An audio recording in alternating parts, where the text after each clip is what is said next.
ஆந்திராவில் கொரோனா வைரஸால் பாதிக்கப்பட்ட இருவர் உயிரிழந்த சம்பவம் நாடு முழுக்க கடும் அதிர்ச்சியை ஏற்படுத்தியிருக்கு.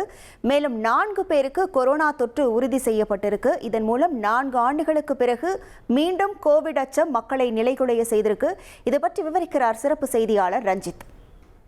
வணக்கம் நேயர்களே. இந்தியா உட்பட உலகம் முழுவதும் கடந்த 2020ஆம் ஆண்டு கொரோனா வைரஸ் பெருந்தொற்று பரவி மிக பெரும் ஒரு பாதிப்பை ஏற்படுத்தியது. உலகின் பல நாடுகளில் லட்சக்கணக்கான மக்கள் உயிரிழந்தார்கள்.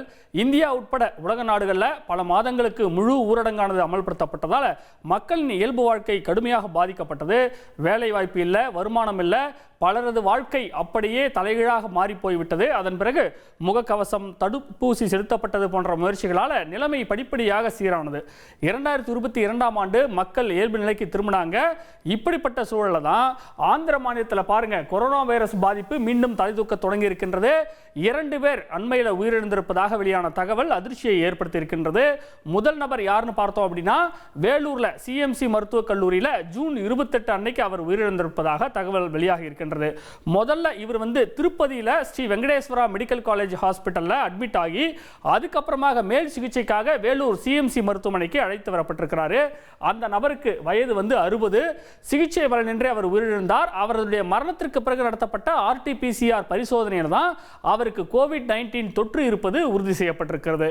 இரண்டாவது சம்பவம் கடப்பா மாவட்டம் மசப்பேட்டையைச் சேர்ந்த 46 வயதான நபர் ஒருவர் உயிரிழந்திருக்கிறார். கடப்பாவில் RIMS அரசு மருத்துவமனையில் அவர் கொரோனா அறிகுறிகளோட ஜூலை 4ஆம் தேதி அனுமதிக்கப்பட்டிருக்கிறாரு. இந்த நபர் மது பழக்கத்துக்கு அடிமையான நபர் என்று சொல்லப்படுகின்றது. அவருக்கு மூச்சு திணறல், இருமல் பாதிப்போடு மருத்துவமனையில் அனுமதிக்கப்பட்டதாக சொல்லப்படுகின்றது. அவருடைய 2 நுரையீரல்களும் கம்ப்ளீட்டா டேமேஜ் ஆகியிருந்ததாக மருத்துவர்கள் சொல்றாங்க. இதனால அவருக்கு நிமோனியா பாதிப்பு ஏற்பட்டு தான் தொடர்ந்து 4 நாட்கள் அவருக்கு பவர்ஃபுல்லான ஆன்டிபயாட்டிக் மருந்துகள் கொடுத்து ட்ரீட்மெண்ட் அளிக்கப்பட்ட போதிலும் கூட அவர் குணமாகவில்லை. அதை தொடர்ந்து சிடி ஸ்கேன் எடுத்து பார்த்தபோது தான் அவருக்கு கொரோனா வைரஸ் பாதிப்பு உறுதி செய்யப்பட்டிருக்கின்றது. 4 நாட்களுக்கு பிறகு அவர் சிகிச்சை பலனின்றி இறந்துவிட்டார். அவருடன் பழக்க வழக்கத்தில், அதாவது தொடர்பில் இருந்தவர்களை கண்டுபிடித்து அவங்களுக்கு எதுவும் நோய் அறிகுறி எதுவும் இருக்கான்னு பார்த்து தனிமைப்படுத்த ஆந்திர சுகாதாரத்துறை தீவிரமான நடவடிக்கையை எடுத்துட்டு வராங்க. இவர்கள் தவிர மேலும் 4 பேருக்கு கோவிட்-19 தொற்றானது உறுதி செய்யப்பட்டிருக்கின்றது.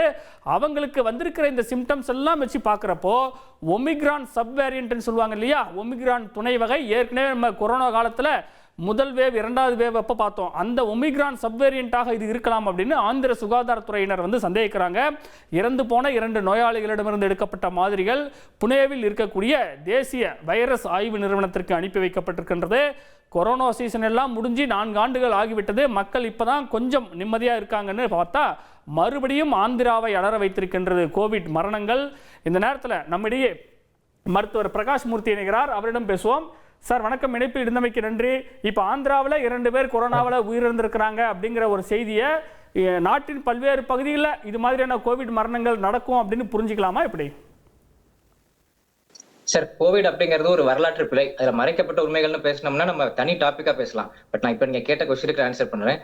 கோவிட் அப்படிங்கிறது நமக்கு 2023லயே உலக சுகாதார மையம் பேண்டமிக் அப்படிங்கிற சிச்சுவேஷன் முடிஞ்சிருச்சு, குளோபல் எமர்ஜென்சி முடிஞ்சிருச்சு, இது ஒரு எண்டமிக் ஸ்டேட்ல இருக்கு அப்படின்னு அறிவிச்சிருக்காங்க. எண்டமிக் அப்படின்னா இப்போ எப்படி நமக்கு இன்ஃபுளுன்சா ஏ வைரஸ் இருக்கு, இன்ஃபுளுன்சா பி வைரஸ் இருக்கு, அதே மாதிரி 10-11 இந்த வைரஸும் மக்களோட மக்களா கலந்துருக்கு. அதுக்கு பேர் தான் எண்டமிக் அப்படின்னு அர்த்தம்.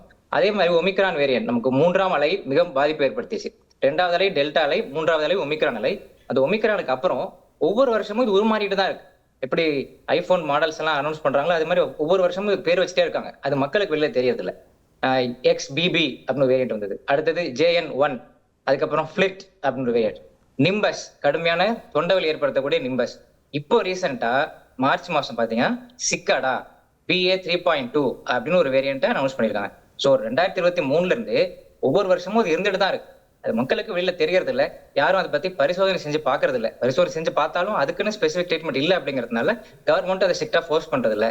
நோய் எதிர்ப்பு சக்தி அதிகமா இருக்கிறவங்களுக்கு சாதாரண சளி இருமலாவோ இல்ல அறிகுறிகள் இல்லாமலாவோ போயிட்டு இருக்கு. ஸோ கோவிட் அப்படிங்கிறது எங்கேயுமே போகல, எண்டமிக் ஸ்டேட்ல தான் இருக்கு.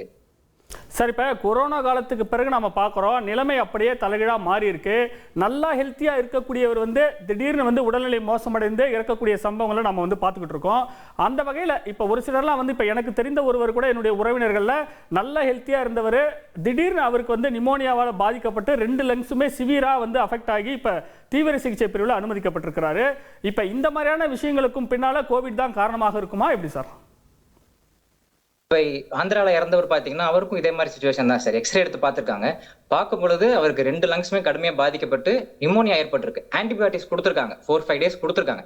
ஆன்டிபயோட்டிக்ஸ்க்கு ரெஸ்பாண்ட் பண்ணலன்னு அவருக்கு சிடி ஸ்கேன் எடுத்து பார்த்திருக்காங்க. சிடி ஸ்கேன் பார்க்கும்பொழுதுதான் அதுல கோவிட் இன்ஃபெக்ஷன் இருக்குங்கிறது தெரிஞ்சிருக்கு. சோ இது மாதிரி நிறைய பேருக்கு வரது வாய்ப்புகள் உண்டு. அவங்களுடைய எதிர்ப்பு சக்தி, இம்யூன் ஸ்டேட்டஸை பொறுத்து, அவங்களுடைய மது பழக்கம், புகை பழக்கத்தினால ஆல்ரெடி அவருடைய லங்ஸ் நல்லா காம்ப்ரமைஸ்டா இருக்கு, சிஓபிடி, பிராங்கியக்டைசிஸ் இந்த மாதிரி பிரச்சனைகள் எல்லாம் இருக்கு, சிறுநீரக பாதிப்புனால மூச்சுத்திணறல் ஏற்படுது, கல்லீரல் பாதிப்புனால மூச்சுத்திணறல் ஏற்படுது, ரத்த சோகை, அனீமியா இந்த மாதிரி கடுமையான கோமார்பிடிட்டிஸ் இருக்கிறவங்களுக்கு பாதிப்பு ஏற்படுத்தலாம். மற்றபடி நல்ல ஆரோக்கியமான இண்டிவிஜுவல்ஸ்க்குலாம் பெரிய பாதிப்பை ஏற்படுத்தாது. இப்போ எந்த மாதிரியான அறிகுறிகள் இருந்தா இந்த சீசன்ல நம்ம அலட்சியப்படுத்தக்கூடாது?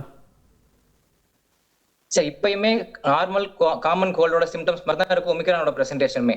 ஆனா ஃபர்ஸ்ட் அந்த அறிகுறிகள் இன்னும் இருக்கு சார். ஸ்மெல் தெரியல, டேஸ்ட் தெரியல அப்படிங்கிறது கிளாசிக்கல் ஃபீச்சர்ஸ் ஆஃப் கோவிட் தான். அப்படி இருந்தாலுமே நம்ம அதுக்குன்னு ஸ்பெசிஃபிக்கா ட்ரீட்மெண்ட் எதுவுமே கிடையாது.